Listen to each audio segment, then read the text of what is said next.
تو اسپیکر دوسروں پر آخری سپیڈ لگا ہوا ہے جتا خدا دینا بغیر بھائی میں تو لوگوں کو اسلام سمجھاؤں گا. اسلام نہیں سمجھاتے ہو, کوئی کاروبار کرتے ہو, اسلام سے لوگوں کو متنفر کرتے ہو. فتان انت یا معاذ, نبی صلی اللہ علیہ وسلم نے معاذ کو بتایا مسجد میں ان کے سامنے 3 آدمی ہوتے ہیں, 5 آدمی ہوتے ہیں, اور باہر اسپیکر ایسی ہے اتنی تیز کہ لوگوں کے کانوں کے پردے پھاڑ دے. پلاٹ کی قیمت سب سے کم ہوتی ہے جو مسجد کے قریب ہوتا ہے. پچھلے سال ہوا تھا, ایک جگہ سے میرے ایک دوست نے مجھے بتایا کہ یہاں تو لوگوں نے ہمارا جینا دوبر کر دیا. ہر آدمی نے اتنے اسپیکر لگائے ہوتے ہیں, اور ایک گاؤں ہے, ایک فرقے والا صبح سے درس شروع کر دیتا ہے, جب وہ ختم کرتے تو دوسرے فرقے والا شروع کرتا ہے, جب وہ ختم کرتا ہے تو تیسرے فرقے والا شروع کرتا ہے, جب وہ ختم ہوتا ہے تو چوتھے فرقے والا شروع کرتا ہے, اور ہر ایک نے اسپیکر اتنے تیز لگائے ہوتے ہیں. بھئی اللہ تمہارا بھلا کرے, اتنے لوگوں جتنے لوگ تمہارے پاس ہیں ان کو سناؤ.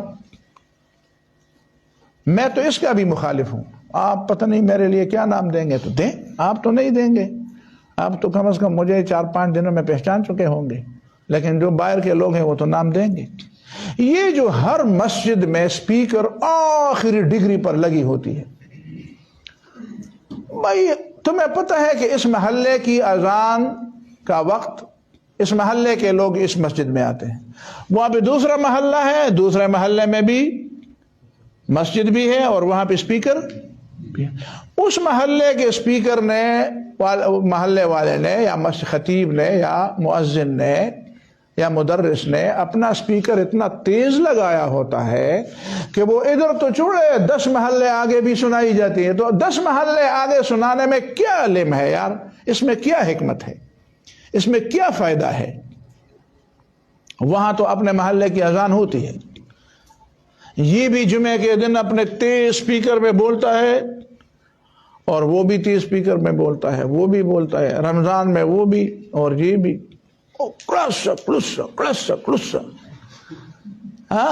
لوگ آرام نہیں کریں گے.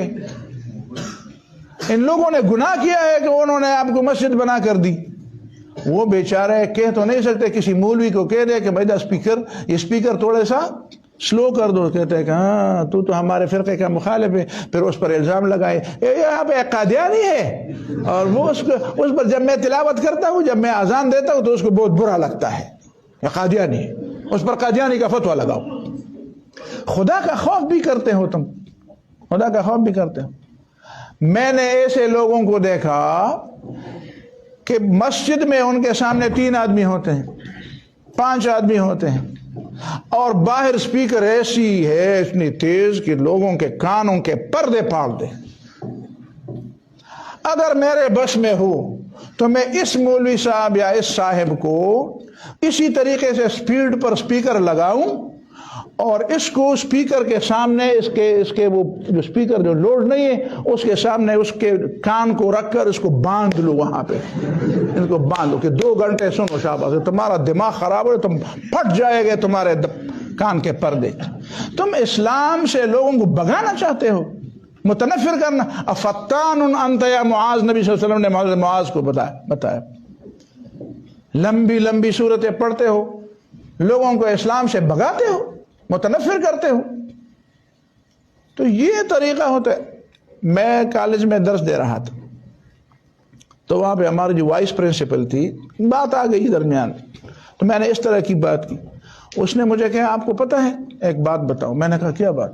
کہتے ہیں کسی ٹاؤن کے اندر اس پلاٹ کی قیمت سب سے کم ہوتی ہے جو مسجد کے قریب ہوتا ہے. اس پلاٹ کی قیمت سب سے کم ہوتی ہے جو مسجد کے, کیوں؟ کہتے ہیں یہاں دلتا غوبل دلتا حسوک آرام نشی کولے. آپ مریض ہیں, آپ بیمار ہیں, آپ مطالعہ کرتے ہیں, آپ کے آرام کا وقت ہے, آپ سوچتے ہیں, شل مسلیدی پورن تاوت اسپیکر دوسروں پر آخری سپیڈ لگا ہوا لے جتا خدا دینا بغیر بھائی میں تو لوگوں کو اسلام سمجھاؤں گا. اسلام نہیں سمجھاتے ہو, کوئی کاروبار کرتے ہو, اسلام سے لوگوں کو متنفر کرتے ہو. جو لوگ آپ کے پاس آئے ان کو سناؤ. یہاں پہ ساری